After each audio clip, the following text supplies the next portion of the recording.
Welcome to news and views. వివిధ దినపత్రికల్లో ఏ వార్తలు ప్రధాన అంశాలుగా నిలిచాయి, అదేవిధంగా సోషల్ మీడియాలో ఏ వార్తలు వైరల్గా మారాయో న్యూస్ అండ్ వ్యూస్లో ఒకసారి చూద్దాం. ముందుగా ఈనాడు దినపత్రికలో ఏ వార్తలు ప్రధాన అంశాలుగా నిలిచాయో ఈనాడు దినపత్రికలో చూద్దాం. నియోజకవర్గాల పునర్విభజన, దక్షిణాదిపై దాడి అనే వార్తను మనం ఈనాడులో మెయిన్ హెడ్డింగ్గా చూడొచ్చు.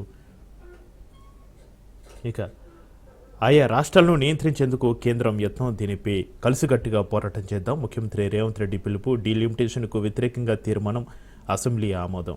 అయితే నిన్న అసెంబ్లీలో ఆటిగా చర్చలు జరిగాయి. ఇందులో ప్రధానంగా దేశంలో 2026 జనాభా లెక్కల ప్రతిపాదికన నియోజకవర్గాల పునర్విభజన జరిగింది. దక్షిణాది రాష్ట్రాల ప్రాతినిధ్యం 24 నుంచి 19% పడిపోయే ప్రమాదం ఉంది. రాష్ట్రాలను నియంత్రించడానికి పునర్విభజనను వినియోగించుకోవాలని కేంద్రం భావిస్తోంది. తద్వారా దక్షిణాది రాష్ట్రాలపై దాడి చేస్తుంది. ఇదే జరిగితే భవిష్యత్తులో మనం సంబంధం లేకుండానే కేంద్రంలో ప్రభుత్వాలు ఏర్పాటవుతాయి. దీనికి వ్యతిరేకంగా అందరూ కలిసికట్టుగా పోరాటం చేయాలని సీఎం రేవంత్ రెడ్డి అన్నారు. పునర్విభజన, డీలిమిటేషన్కు వ్యతిరేకంగా గురువారం శాసనసభలో ఆయన తీర్మానం ప్రవేశపెట్టారు. ఈ సందర్భంగా సీఎం మాట్లాడారు.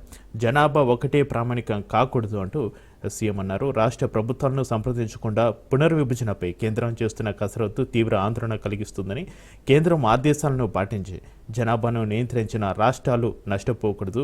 పునర్విభజనకు కేవలం జనాభా ఒక్కటే ప్రామాణికం కాకూడదు అని అన్నారు. ఎంపీ స్థానాలను యథాతథంగా ఉంచాలి. సరిహద్దుల్లో మార్పులు చేర్పులు చేయాలి. ఎస్సీ ఎస్టీలకు సీట్లు పెంచాలి. మహిళలకు రిజర్వేషన్ కల్పించాలి. ఏపీ పునర్విభజన చట్టం ప్రకారం తెలంగాణలో 119 అసెంబ్లీ సీట్లను తక్షణమే 153కు పెంచాలని ఈ సభ తీర్మానం చేస్తుంది. అందుకు అవసరమైన రాజ్యాంగ సవరణ చేయాలని కేంద్రాన్ని కోరుతుంది. దీనికి సంబంధించి డీలిమిటేషన్కు వ్యతిరేకంగా తీర్మానం, అసెంబ్లీ ఆమోదానికి సంబంధించిన వార్తని ఈనాడులో మనం ప్రధాన వార్తగా చూడవచ్చు. ఇక మరో వార్త, ప్రాజెక్టుల వద్ద ఫామ్ హౌజులపై విచారణకు సిద్ధమా అంటూ మరో మెయిన్ హెడ్డింగ్ తోటి మరో వార్తను మనం చూడొచ్చు ఈనాడు పేపర్లో. కేసీఆర్ వ్యవసాయ క్షేత్రం చుట్టూ కాలువ తిప్పలేదా? రంగనాయక సాగర్ దగ్గర హరీష్ రావుకు ఫామ్ హౌస్ ఉన్నది నిజం కాదా? కాంగ్రెస్ బీఆర్ఎస్యేతర ఎమ్మెల్యేలతో నిజ నిర్ధారణ కమిటీ వేద్దాం.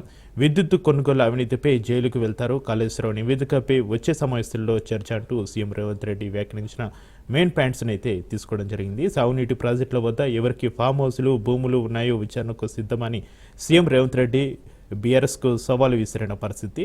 అయితే బీఆర్ఎస్ కట్టిన ప్రాజెక్టులు కూల్పోయినా రైతులు పంటలు పండించేందుకు నీరు అందించామని అన్నారు.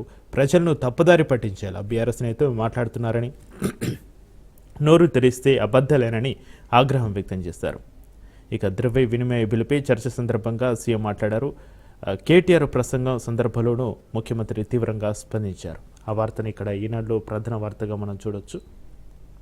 ఇక మరో వార్త, ఇక ఎక్కడైనా 100% రుణమాఫీ జరిగిందా అంటూ కేటీఆర్ మాట్లాడిన వ్యాఖ్యలను ప్రధాన హెడ్లైన్ తోటి ఈనాడు దినపత్రికలో మనం ప్రధాన వార్తకు చూడొచ్చు. జరిగినట్టు నిరూపిస్తే రాజకీయాల గురించి వైదొలుగుతా దిగ్గజ రాష్ట్రాన్ని సీఎం రేవంత్ దివాలుగా చిత్రీకరిస్తున్నారు.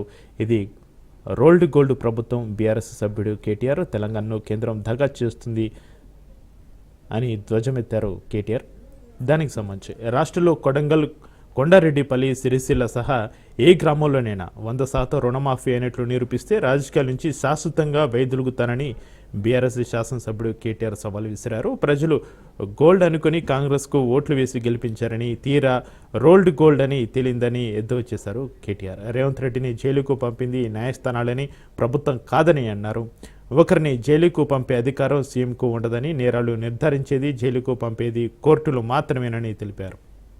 అయితే ముఖ్యమంత్రి సభలో ఒకలా బయట మరోలా మాట్లాడుతున్నారంటూ కేటీఆర్ అయితే తీవ్ర విమర్శలు అయితే గుప్పించారు అసెంబ్లీ వేదికగా.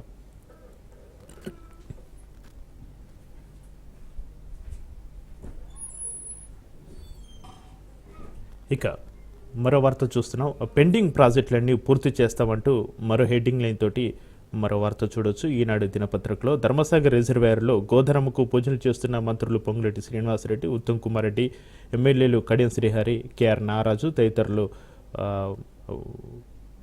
ఉన్న ఫోటోని అయితే మనం చూడొచ్చు. ఇక తక్కువ ఖర్చుతో ఎక్కువ ఆయకట్టుకు నీళ్ళు ఇవ్వడానికి ప్రాధాన్యం అంటూ ఉత్తమ్ కుమార్ రెడ్డి ఈ సందర్భంగా వ్యాఖ్యానించడం జరిగింది. దేవాదుల్లో 3వ దశ మోటార్ను ప్రారంభించిన ఉత్తమ్ పొంగులేటి ధర్మసాగర్ రిజర్వాయర్కు చేరుకున్న గోదావరి జలాలు రాష్ట్ర వ్యాప్తంగా పెండింగ్లో ఉన్న ప్రాజెక్టులన్నీ పూర్తి చేయడమే లక్ష్యంగా కాంగ్రెస్ ప్రభుత్వం పనిచేస్తుందని మంత్రి ఉత్తమ్ కుమార్ రెడ్డి అన్నారు. తక్కువ ఖర్చుతో ఎక్కువ ఆయకట్టుకు నీళ్లు ఇవ్వడానికి ప్రభుత్వం ప్రాధాన్యం ఇస్తుందని అన్నారు. ఉమ్మడి వరంగల్ జిల్లాలోని 60,000 ఎకరాలకు సాగునీరు అందించే దేవాదుల 3వ దశ మోటార్ను దేవనపేట పంప్ హౌస్ వద్ద గురువారం మరో మంత్రి పొంగులేటి శ్రీనివాసరెడ్డితో కలిసి ఉత్తమ్ లాంఛనంగా ప్రారంభించిన పరిస్థితి.